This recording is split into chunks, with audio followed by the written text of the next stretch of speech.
নমস্কাৰ ছাৰ্বৈদসকল আপোনালোকক সকলোকে স্বাগতম জনাইছোঁ। আজি ভিডিঅ'টো আপোনালোকৰ সকলৰ বাবে এটা প্ৰাইমাৰী স্কুল এমই স্কুল হাই স্কুল আদি সকলো স্কুলৰ বাবে আজি ভিডিঅ'টো ইম্পৰ্টেণ্ট, কিয়নো আমাৰ 1 তাৰিখৰ পৰা আমাক যিটো নিৰ্দেশ দিছে যে টিচাৰ আৰু ষ্টুডেণ্ট সকলোৰে এটেণ্ডেঞ্চটো শিক্ষা সেতুৰ জৰিয়তে বাধ্যতামূলক দিবই লাগিব। তাত MTM জড়িত হৈ আছে, টিচাৰসকলৰ চেলাৰী লগত জড়িত হৈ আছে। গতিকে আমি এটা বস্তু লক্ষ্য ৰাখিব লাগিব যাতে কোনো এজন ষ্টুডেণ্টেও আমাৰ শিক্ষা সেতু পৰ্টেলত এণ্ট্ৰিৰ পৰা বাদ ৰৈ নাযায়। আৰু যিহেতু এই একাডেমিক ইয়াৰখন আমাৰ শেষ হৈ গ'ল, আমাৰ 1 এপ্ৰিলৰ পৰা নতুন একাডেমিক ইয়াৰ আৰম্ভ হ'বলৈ গৈ আছে।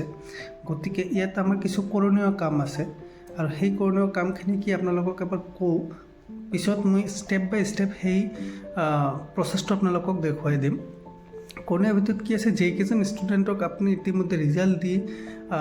মাৰ্কশ্বিট আদি দি পেলাই সিহঁতক এৰি দিলে, সিহঁতে বেলেগ স্কুলত হয়তো এডমিশ্যন ল'লে বা এডমিশ্যন ল'বৰ কাৰণে প্ৰচেছ কৰি আছে, তো সেইকেইজন ষ্টুডেণ্ট আপোনাৰ বিদ্যালয়ৰ পৰা আউট হৈ গ'ল, পাছ আউট হৈ গ'ল। গতিকে আপুনি সেইকেইজন ষ্টুডেণ্টক কি কৰিব লাগিব, ড্ৰপ বক্সত দিব লাগিব, 1 নম্বৰ কথা। 2 নম্বৰ কথা, যদি কোনো ষ্টুডেণ্ট এতিয়া আপোনাৰ বিদ্যালয়ত ধৰক ক্লাছ 4ত পঢ়িছিল কিন্তু সি পাছ কৰা নাই,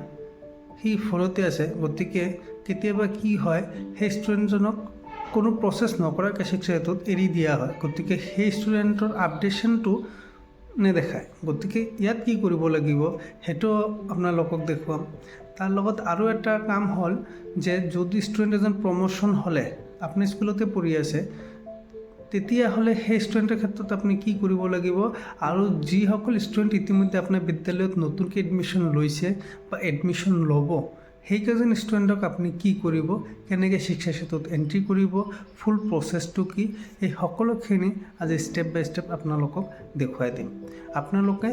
কোনো খৰদৰ নকৰাকৈ ভিডিঅ'টো লাহে ধীৰে বুজি পেলাই চাওক, আপোনালোকে নিশ্চয় উপকৃত হ'ব। আপুনি যদি স্কিপ কৰিছে, কোনো এটা ইম্পৰ্টেণ্ট বস্তু ৰৈ যাব, তেনেহ'লে আপুনি সেইটোলৈ আৰু টেনশ্যন কৰিব। গতিকে টেনশ্যনৰ কোনো কাৰণ নাই, মই আপোনালোকে ষ্টেপ বাই ষ্টেপ দেখাই দি আছোঁ, আপোনালোকে জাষ্ট অলপ ধৈৰ্য ধৰি বস্তুটো চাওক। গতিকে আহক, আপোনালোকৰ সকলোৱে দীৰ্ঘায়ু কামনা কৰি আজিৰ ভিডিঅ'টো আৰম্ভ কৰিছোঁ। সৰ্বপ্ৰথম আপোনালোকে আপোনালোকৰ মোবাইলত থকা ক্ৰম ব্ৰাউজাৰখন অ'পেন কৰিব লাগিব। তাত অ'পেন কৰি আপোনালোকে কি কৰিব লাগিব, শিক্ষা সেতু এই পৰ্টেলখনত আহিব লাগিব। যদি আপুনি এপত গুচি যায়, এপত আপুনি এইখিনি কাম কৰিব নোৱাৰিব, যিটো কাম কৰিব লাগে, যিটো মই কৈছোঁ অলপ আগত। গতিকে এইখিনি প্ৰচেছ কৰিবলৈ হ'লে আমি এপত যাব নালাগে, আমি পৰ্টেলত যাব লাগে। আৰু পৰ্টেলটো আপুনি ক'ত পাব, আপোনাৰ মোবাইলত থকা ক্ৰম ব্ৰাউজাৰখনত পাই যাব। ইয়াৰ লগতে আৰু এটা কথা হ'ল যে আমাৰ ব্লক MS ছাৰে আমাক আৰু এটা কিবা লিংক দিছে, বেছ এপিকেৰ, সেইটো অ'পেন কৰিলে আপোনালোকে ডাইৰেক্ট এই পেজটো পাই যাব। তেনেহ'লে আৰু ক্ৰম ব্ৰাউজাৰ অ'পেন কৰিব নালাগে। সেইটো নিশ্চয় আপোনালোকে পাইছে, হেড টিচাৰ গ্ৰুপতো দিছে।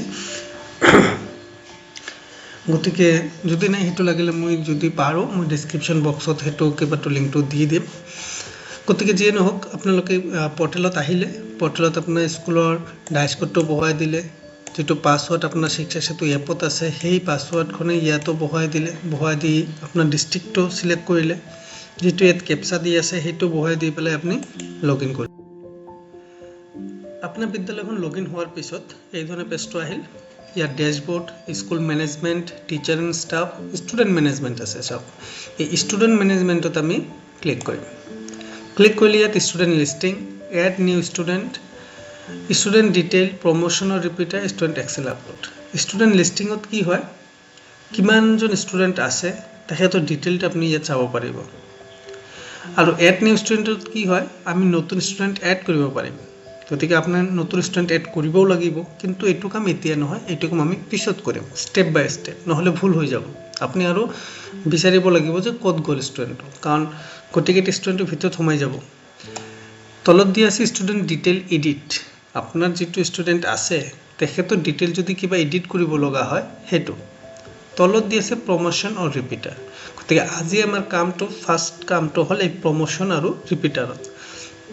গতিকে এই প্ৰমোশ্যন আৰু ৰিপিটাৰত আমি ক্লিক কৰিলোঁ। ইয়াত কি আহিল, ক্লাছ ৱাইজ। চাওক, ক্লাছ ৱাইজ ইয়াত নাম্বাৰ অফ ষ্টুডেণ্টছ, একশ্যন আহি গ'ল, ক্লাছ ৱাইজ আহি গৈছে। গতিকে ইয়াত আমি আগতে ক শ্ৰেণীটো নলওঁ, কাৰণ যদি আমি ক শ্ৰেণীৰ পৰা ষ্টুডেণ্টকেইটাক প্ৰমোশ্যন কৰি ক্লাছ 1ত দি দিওঁ, তেনেহ'লে ক্লাছ 1ত থকা ষ্টুডেণ্টকেইটাৰ লগত সেই ষ্টুডেণ্টকেইটা মিক্স আপ হৈ যাব। ঠিক আছে, গতিকে আমি যেতিয়া ক্লাছ 1 কেইটা প্ৰমোশ্যন কৰি 2ত দিব যাম, তেতিয়া হয়তো কিছু ষ্টুডেণ্ট ক শ্ৰেণীও থাকিব যিকেইটাও প্ৰমোশ্যন হৈ পেলাই ক্লাছ 2ত গুচি যাব। গতিকে এইটো এটা ৰং প্ৰচেছ হ'ব। সেইকাৰণে কি কৰিম, আপোনাৰ বিদ্যালয়ত থকা মেক্সিমাম ক্লাছটো আপুনি চিলেক্ট কৰি ল'ব। এইখন এখন ME স্কুল, সেইকাৰণে ইয়াত ক্লাছ 8 আছে, গতিকে ক্লাছ 8 চিলেক্ট কৰিম। যদি আপোনাৰ LP স্কুল হয় তেনেহ'লে আপোনাৰ মেক্সিমাম ক্লাছ 5 থাকিব, তেনেহ'লে আপুনি ক্লাছ 5ত চিলেক্ট কৰিব। আৰু যদি হাই স্কুল হয় তেনেহ'লে কি হ'ব, সেইটো ক্লাছ 10 আহি যাব। গতিকে যিয়ে নহওক ইয়াত ক্লাছ 8 আছে ME স্কুলৰ মেক্সিমাম ক্লাছটো, গতিকে এই ক্লাছ 8ৰ কি কৰিম, এই যিটো ভিউ অপশ্যন আছে ইয়াত চাওক, এই ভিউ অপশ্যনটোত ক্লিক কৰিব লাগিব। ক্লিক কৰি দিলোঁ, ইয়াত চাওক কি আহে, ওপৰত দিয়া আছে ক্লাছ 8 আৰু ইয়াত চিৰিয়েল নাম্বাৰ দিয়া আছে, ষ্টুডেণ্ট ইউনিক ID দিয়া আছে, নেম দিয়া আছে, ফাদাৰ্ছ নেম দিয়া আছে, জেণ্ডাৰ দিয়া আছে। মানে গতিকে ইয়াত যদি আপোনাৰ কোনো এজন ষ্টুডেণ্টক যদি এজনকৈ কৰিব যায় সেইটোও কৰিব পাৰিব, সেইটো কৰিব হ'লে আপুনি ইয়াত এটাকৈ ক্লিক কৰিব লাগিব। ঠিক আছে, এটা যদি এজন আছে তেনেহ'লে এজনক ক্লিক কৰি আপুনি তলত যিটো promote, demote, repeated drop box, drop out এইবিলাক আছে এইটো কৰিব লাগিব। আৰু যদি গোটেইকেইটা ষ্টুডেণ্টে আপোনাৰ প্ৰমোশ্যন হৈ গৈছে বা পাছ আউট হৈ গৈছে তেনেহ'লে আপুনি একেবাৰে ওপৰত ক্লিক কৰি দিব, গোটেইকেইটা চিলেক্ট হৈ যাব, হৈ গ'ল। এতিয়া এইকেইজন ষ্টুডেণ্ট আপোনাৰ কি হৈছে ক্লাছ 8ৰ পৰা, এইকেইজন কোনটো আপোনাৰ বিদ্যালয়ৰ পৰা গুচি গৈছে, কাৰণ আপোনাৰ বিদ্যালয়ত আৰু ক্লাছ নাই, গতিকে ড্ৰপ বক্সত দিব লাগিব। কিন্তু ইয়াতে এবাৰ প্ৰমোশ্যনত যদি দিব খোজে তেনেহ'লে চাওক, error no classes found for promote, আপুনি প্ৰমোট কৰিব নোৱাৰিব, কিয়নো আপোনাৰ বিদ্যালয়ত আৰু বেলেগ ক্লাছ নাই, আপৱৰ্ড ক্লাছ নাই। গতিকে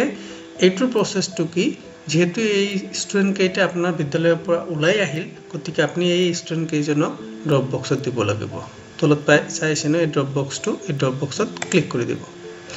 R you sure, do you really want to mark the student as drop box? Save changes যিটো আছে ইয়াত ক্লিক কৰক। ইয়াত ক্লিক কৰাৰ লগে লগে কি হ'ব, এই গোটেইকেইজন ষ্টুডেণ্ট আপোনাৰ ড্ৰপ বক্সত গুচি যাব। প্ৰচেছটো অলপ ল'ব পাৰে, যিহেতু একেবাৰে আপোনাৰ যেতিয়া ড্ৰপ বক্সত গুচি যাব ষ্টুডেণ্টকেইটা, তেতিয়া ইয়াত যিটো নাম্বাৰ শ্ব' হৈ আছে ইয়াত 0 আহি যাব। অ'কে, ক্লাছ 8 কেইটাক ড্ৰপ বক্সত দি দিলোঁ, গতিকে ইয়াত 0 আহি যাব। আৰু এইটো প্ৰচেছত মানে আমি 31 মাৰ্চৰ ভিতৰত এইখিনি কাম কৰিব লাগিব, 31 মাৰ্চৰ ভিতৰত, কাৰণ 1 এপ্ৰিলৰ পৰা নতুন ছেশ্যন আৰম্ভ হৈ যাব আৰু মেণ্ডেটৰিলি এটেণ্ডেঞ্চ দিব লাগিব। গতিকে এতিয়া প্ৰমোশ্যনৰ যিটো ড্ৰপ বক্স এইবিলাকৰ মানে প্ৰচেছটো অলপ শ্ল' হৈ আছে, হয়তো সেইটো এতিয়ালৈকে মানে আৰু কিবা কৰিব এপটো বা আমাৰ পৰ্টেলখনত। যে নহওক, যিটো চালে সেইমতে আমি কি কৰিব লাগিব, আপোনাৰ মেক্সিমাম থকা ক্লাছটোক আপুনি আগত ড্ৰপ বক্সত দি দিলে। এতিয়া আপুনি কি কৰিব, ধৰক যদি LP স্কুল আছে ক্লাছ 5খন আগত ড্ৰপ বক্সত দি দিব, দিয়াৰ পিছত ক্লাছ 4ত আহি যাব। ঠিক তেনেকৈ ME স্কুলৰ ক্ষেত্ৰত ক্লাছ 8তটো আপুনি ড্ৰপ বক্সত দি দিলে, এতিয়া ক্লাছ 7ত আহি যাব। এই একশ্যনৰ তলত যিটো ভিউ আছে, ভিউত ক্লিক কৰিব। ক্লিক কৰাৰ পিছত এতিয়া এইকেইটাক আপুনি ড্ৰপ বক্সত দিব নোৱাৰিব, কাৰণ কি ড্ৰপ বক্সত কিয় মানে সেইকেইটা দিব নোৱাৰিব বা নিদিব, সেইটোৰ কাৰণ হ'ল যে এইকেইজন ষ্টুডেণ্টটো আপোনাৰ স্কুলৰ পৰা ওলাই যোৱা নাই। যদি আপোনাৰ স্কুলৰ পৰা ওলাই গৈছে তেনেহ'লে কোনটো ষ্টুডেণ্ট ওলাই গৈছে সেই ষ্টুডেণ্টটো চিলেক্ট কৰিব। চিলেক্ট কৰাৰ পিছত আপুনি ড্ৰপ বক্সত ক্লিক কৰিব, ঠিক আছে। কিন্তু যদি ষ্টুডেণ্টকেইটা এজনো যদি ড্ৰপ বক্সত মানে স্কুলৰ পৰা ওলাই যোৱা নাই, তেনেহ'লে আপুনি কি কৰিব লাগিব, আপুনি প্ৰমোশ্যন কৰিব লাগিব এইকেইটা ষ্টুডেণ্টক। যদি গোটেইকেইটা ষ্টুডেণ্ট আপোনাৰ পাছ আউট হৈ গৈছে তেনেহ'লে আপুনি একেবাৰে ইয়াত চিলেক্ট কৰি দিব। চিলেক্ট কৰি দিয়াৰ পিছত কি কৰিব, এতিয়া আপুনি এই প্ৰমোট যিটো অপশ্যন আছে এই প্ৰমোটত ক্লিক কৰিব। প্ৰমোটত ক্লিক কৰাৰ লগে লগে প্ৰমোট টু চিলেক্ট, মানে কোন ক্লাছত প্ৰমোট হ'ব সেইটো চিলেক্ট কৰিব লাগিব। ক্লাছ 7ত আছিল, এতিয়া ক্লাছ 8ত হ'ব, ক্লাছ 8 চিলেক্ট কৰক। কৰাৰ পিছত ইয়াত যেটো প্ৰমোট আছে এই প্ৰমোটত ক্লিক কৰি দিয়ক ক্লিক কৰাৰ লগে লগে অলপ সময় পিছত এইকেইটা কি হ'ব আপোনাৰ এই ক্লাছ 8 লৈ গুছি যাব ঠিক আছে এতিয়া এইখিনি প্ৰসেস লওঁতে অলপ টাইম লৈ আছে হয়তো 2 দিনৰ ভিতৰত এই টাইম লোৱাৰ প্ৰসেসটো নাইকি হৈ যাব আপোনালোকে ইজিলি এক্সেস কৰিব পাৰিব ওকে যদি এপাৰত নহয় আপুনি লাগিলে আকৌ বেক কৰিব বেক কৰি পেলাই আকৌ এটো কাম কৰি দিব হৈ গল এই ধৰণে আপুনি কি কৰিব পাৰিব আপোনাৰ প্ৰসেসটো মানে ড্ৰপবক্সৰ আৰু প্ৰমোশনৰ প্ৰসেসটো এই ধৰণে কৰি ল'ব এতিয়া ধৰক ক্লাস 6 ত আহিলো ক্লাস 6 ত কোনো এজন ষ্টুডেন্ট আমাৰ কি হৈছে হি ভালকে পঢ়ানো কৰিব মানে নকৰে গতিকে হি ক্লাস 6 তে থাকি যাব সেই ক্ষেত্ৰত আমি কি কৰিম আমি তেখেতক কি কৰিব লাগিব এই ৰিপিটাৰ যেটো অপচন আছে সেই ৰিপিটাৰত ক্লিক কৰিব লাগিব আৰু শিওৰ ইয়াত সেভ চেঞ্জ কৰি দিব এটো প্ৰসেস মতে গৈ পেলাই এটো তেখেতৰ প্ৰসেসটো হৈ যাব মানে এই ক্লাছতে থাকিব তেখেত এই ক্লাছতে থাকিব কিন্তু তেখেতৰ আপডেটেড যেটো আপডেশন যেটো হেতু শো হৈ যাব কাৰণ কেদিনমান পিছতে ব্লকৰ পৰা এটো দেখাব যে কিমান পাৰ্সেন্ট মানে আপডেশন হল প্ৰমোশন হল হেকিতে দেখাব ঠিক আছে তো এইটো কাম আপোনাৰ যদি ৰিপিটাৰৰ আছে তেনহলে সেই ৰিপিটাৰৰ কামখিনিও আপুনি কৰিব লাগিব ওকে যদি প্ৰমোশন আছে প্ৰমোশনটো কেনেকৈ কৰে মই আপোনাক দেখাই দিলো প্ৰমোটত ক্লিক কৰিব লাগিব সিলেক্ট কৰাৰ পিছত আৰু যদি চাই লওক এজন ষ্টুডেন্ট আছে সেই ষ্টুডেন্টজন মানে ডিমোট হ'ব কেতিয়াবা আহে নহয় গাৰ্জিয়ানে আহি কয় যে মোৰ ষ্টুডেন্টজনক মই এইখন ক্লাছতে ৰাখিব খুজো তেনহলে ৰিপিটাৰ মাৰি দিয়ক যদি এনেকুৱা হয় যে না মই এই মোৰ ষ্টুডেন্টজনক এবাৰ ক্লাছ 6 ত আছিল এবাৰ মই ক্লাছ 5 ত পঢ়াম বা ক্লাছ 7 ত আছে ক্লাছ 6 ত তেনহলে কি কৰিব মানে ডিমোট হৈ গ'ল ষ্টুডেন্টজন এটা স্টেপ তললৈ আহি গ'ল তেনহলে ডিমোটত ক্লিক কৰিব লাগিব ডিমোট কোন ক্লাছত হ'ব সেই ক্লাছটো আপুনি সিলেক্ট কৰি দিব সিলেক্ট কৰি দিয়াৰ পিছত এই ডিমোটত ক্লিক কৰি দিব হৈ যাব ওকে তো প্ৰমোশন কেনেকৈ কৰিব ডিমোশন কেনেকৈ কৰিব ৰিপিটাৰ আৰু ড্ৰপ বক্সটো হৈ গল এতিয়া আহিল ড্ৰপ আউট কেনেকৈ কৰিব আপুনি ড্ৰপ আউট কোনটো ষ্টুডেন্টে কৰা হয় যি ষ্টুডেন্টজন আপোনাৰ স্কুলত পঢ়ি আছিল তেখেতে বেলেগ স্কুলত এডমিশন লোৱা নাই বেলেগ স্কুলত নাযায় মানে হি পঢ়াশুনা বাদ দি পেলাই ঘৰত থাকে বা এনে খেলধেমালি কৰি থাকে সেই ষ্টুডেন্টজনক ড্ৰপ আউট বুলি কোৱা হয় ড্ৰপ আউট ষ্টুডেন্ট আৰু যদি আপোনাৰ বিদ্যালয়ত আছে কোনো ষ্টুডেন্ট এনেকুৱা তেনেহলে আপুনি সেই ষ্টুডেন্টজন আগত সিলেক্ট কৰিব সিলেক্ট কৰাৰ পিছত এই ড্ৰপ আউটত ক্লিক কৰি দিব ক্লিক কৰাৰ পিছত সেভ চেঞ্জেস কৰি দিব ড্ৰপ আউট হৈ যাব ওকে এতিয়া ধৰক আপোনাৰ স্কুলখন যদি এনেকৈ আপুনি প্ৰসেসটো কৰি ললে সকলোখিনি প্ৰত্যেকটো ক্লাছৰ প্ৰসেসটো কৰি লব এতিয়া ধৰক আপোনাৰ স্কুলখন যদি এমই স্কুল হয় বা এলপি স্কুল বা হাই স্কুল যেটো স্কুল হোক আপোনাৰ স্কুলত কোনো এজন ষ্টুডেন্ট নতুন আহিছে সাপোজ এলপি স্কুল হলে ক্লাস 5 ত কোনো এজন ষ্টুডেন্ট নতুন আহিছে আপোনাৰ স্কুলত বেলেগ এখন স্কুলৰ পৰা বা এমই স্কুলত তো ক্লাস 6 ত নতুন ষ্টুডেন্ট আহে তেতিয়া আপুনি কি কৰিব লাগিব সেই ষ্টুডেন্ট কেটাক আপুনি ফ্ৰেশ এন্ট্ৰি কৰিব নোৱাৰে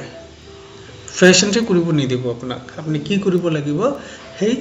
ইউ ড্যাশত আপুনি যেনেকৈ ড্ৰপ বক্সৰ পৰা আনিছিল ইম্পোৰ্ট কৰিছিল ঠিক তেনেদৰে আপোনাৰ শিক্ষা সেতুৰ পৰাও আপুনি ড্ৰপ বক্সৰ পৰা আনিব লাগিব আৰু হেতু কেনেকৈ আনিব এই লগইন অপচনত ইয়াত dashboard school management teacher and staff আদি আছে নহয় একবাৰে তললৈ আহি যাব তলত আহাৰ পিছত চাব যে ড্ৰপ বক্স ষ্টুডেন্ট বুলি লিখা আছে এটো চাওক ড্ৰপ বক্স ষ্টুডেন্ট এই ড্ৰপ বক্স ষ্টুডেন্টত আপুনি ক্লিক কৰিব ক্লিক কৰাৰ পিছত ইয়াত চাব filter 2324 school management school type Kokrajhar এই কেইটা হল আপোনাৰ ডিস্ট্ৰিক্ট কিবা কিবি ঠিক আছে ইয়াৰ পৰা আপুনি কোন ডিস্ট্ৰিক্টৰ পৰা আপোনাৰ ষ্টুডেন্টজন আহিছে হেতু সিলেক্ট কৰি ল'ব পাৰিব যদি আপোনাৰ হোম ডিস্ট্ৰিক্টৰ পৰা আহিছে আপোনাৰ স্কুলখন যে ডিস্ট্ৰিক্টৰ সেই ডিস্ট্ৰিক্টৰ পৰা আহিছে তেনেহলে চেঞ্জ কৰাৰ প্ৰয়োজন নাই যদি বেলেগ কোনো ডিস্ট্ৰিক্টৰ পৰা আহিছে তেনেহলে ইয়াত আপুনি ডিস্ট্ৰিক্টটো চেঞ্জ কৰি ল'ব পাৰিব সিমিলাৰলি ব্লক যদি কোন ব্লকৰ পৰা আহিছে হেতু আপুনি চাব যদি আপোনাৰ নিজা ব্লকৰ পৰা আহিছে তেনেহলে চেঞ্জ কৰা দৰকাৰ নাই যদি কোনো ব্লকৰ পৰা আহিছে তেনেহলে সেই ব্লকখনো আপুনি চেঞ্জ কৰি ল'ব পাৰিব তাৰ লগতে কোনখন ক্লাষ্টাৰৰ পৰা আহিছে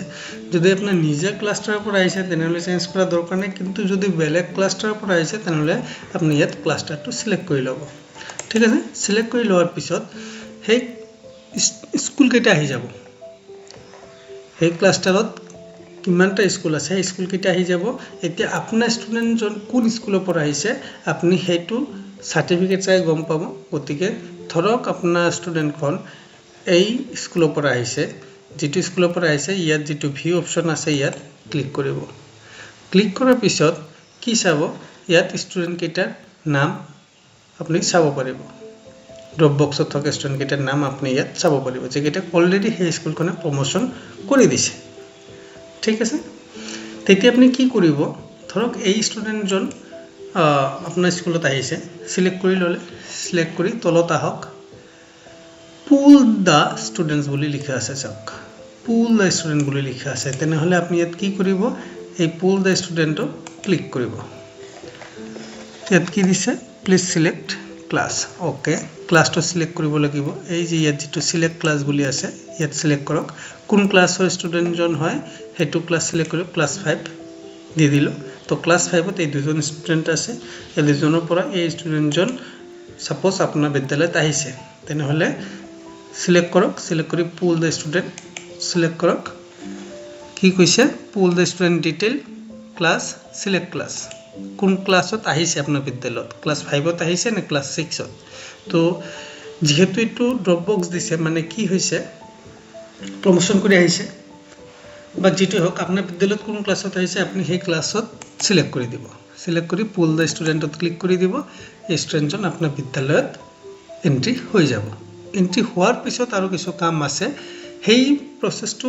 পিছত দেখুৱাই দিম এন্ট্ৰি হোৱাৰ পিছত আৰু কি কি হিয়তো প্ৰফাইল বিলাক আপডেট কৰিব লাগিব হা ডিটেইলটো আপডেট কৰিব লাগিব তাৰ লগতে আৰু এটা কাম আছে কি যে তেখেতৰ ফটোটো এনৰোল কৰিব লাগিব আৰু ফটো আপুনি আপোনাৰ এই পোৰ্টেলত মানে এনৰোল কৰিব নোৱাৰে হেতু আপোনালোকে জানে হেতু কোড কৰিব লাগিব শিক্ষা সেতু এপত কৰিব লাগিব গতিকে ড্ৰপ বক্সটো আপুনি কেনেকৈ ইম্পোৰ্ট কৰিব হেতু পাই গল এতিয়া আমাৰ কি আছে এতিয়া আমাৰ আৰু এটা প্ৰসেস আছে হেতু হল নিউ এন্ট্ৰি প্ৰসেস নিউ এন্ট্ৰিটো কত পাব ষ্টুডেন্ট ম্যানেজমেন্টত পাব এড নিউ ষ্টুডেন্ট পাব ইয়াত আপোনাৰ কি কৰিব লাগিব এটা এটাকে ইয়াত চাওক general information of student enrollment detail of student facility and other detail of student bank detail of student গতিকে ইয়াত বহুত মানে এটা ফর্ম চাৰিটা ফৰ্ম আছে গতিকে ইয়াত কোন কেটা ম্যান্ডেটৰি যেই কেটাৰ এই সাব স্টাৰ মাৰ্ক আছে ৰেড কালাৰৰ যেটো স্টাৰ মাৰ্ক আছে সেই কেটা হল আপোনাৰ ম্যান্ডেটৰি মানে এই কেটা বস্তু আপুনি ফিল আপ কৰিব লাগিব আপুনি ফিল আপ নকৰাকে নেক্সট পেজ কৰিলেও হেতু সেভ নহব ওকে গতিকে এই ধৰণে আপুনি গোটেইখিনি তথ্য ইয়াত বহুৱাই দিব হাইট থাকিব আধাৰ কাৰ্ডটো এন্ট্ৰি কৰি দিব আধাৰ কাৰ্ডত যদিও কিবা নাই আপুনি আধাৰ কাৰ্ডটো এন্ট্ৰি কৰি দিব কাৰণ আধাৰ কাৰ্ডটো প্ৰয়োজন হয় আৰু এটো ম্যান্ডেটৰি কৰি আছে যিমানখিনি তথ্য আপোনাৰ হাতত আছে আৰু যিমান কেইটা ম্যান্ডেটৰি হয় একেটা ফিল আপ কৰি আপুনি নেক্সটত ক্লিক কৰি দিব নেক্সটত ক্লিক কৰি আপোনাৰ নেক্সট যেটো পেজ আছে তাত যাব যদি আপুনি ফিল আপ নকৰাকে কোনো এটা ম্যান্ডেটৰি মাৰ্ক আপুনি ফিল আপ নকৰাকে নেক্সটত যায় তেনেহলে এই ধৰণৰ ৰেড মাৰ্ক আহি যাব মানে নহব ঠিক আছে তো গতিখিনি আপুনি ফিল আপ কৰি নেক্সটত যাব নেক্সটত গলে আপোনাৰ এইখন পেজ আহি যাব ইয়াত আপুনি এডমিশন নাম্বাৰ স্কুল আদি সকলোখিনি ডিটেইল দি পেলাই আকৌ নেক্সট কৰি দিব নেক্সটত এইটো হৈ যাব কি ফেসিলিটি ফ্ৰী টেক্সট বুক আদি কি পাইছে গতিকে এইবিলাক বস্তু আপুনি ইয়েস কৰি দিব ফ্ৰী টেক্সট বুক খন ইয়েস কৰি দিব ইউনিফৰ্ম খন ইয়েস কৰিবই কাৰণ এইকেইটা ষ্টুডেন্টে পায় প্ৰতি বছৰে পাই থাকে ইয়াত নেক্সট কৰি দিয়াৰ পিছত আপোনাৰ লাষ্টত বেংক ডিটেইলটো আহি যাব বেংক ডিটেইলটো ইয়াত সেভ কৰি দিব ষ্টুডেন্টজনৰ ডাটা আপোনাৰ স্কুলত সেভ হৈ যাব ওকে এইখিনি কাম হল আপোনাৰ এই পোৰ্টেলৰ শিক্ষা সেতু পোৰ্টেলৰ আপোনাৰ এই নিউ একাডেমিক ইয়াৰ পিছত আহিব আমাৰ শিক্ষা সেতু এপৰ কাম কাৰণ এই যে ষ্টুডেন্ট যিজন ষ্টুডেন্টক আপুনি এতিয়া মানে আপোনাৰ বিদ্যালয়ত নিউ এন্ট্ৰি কৰিলে এই ষ্টুডেন্টজনৰ এতিয়া আপুনি কি কৰিব লাগিব এই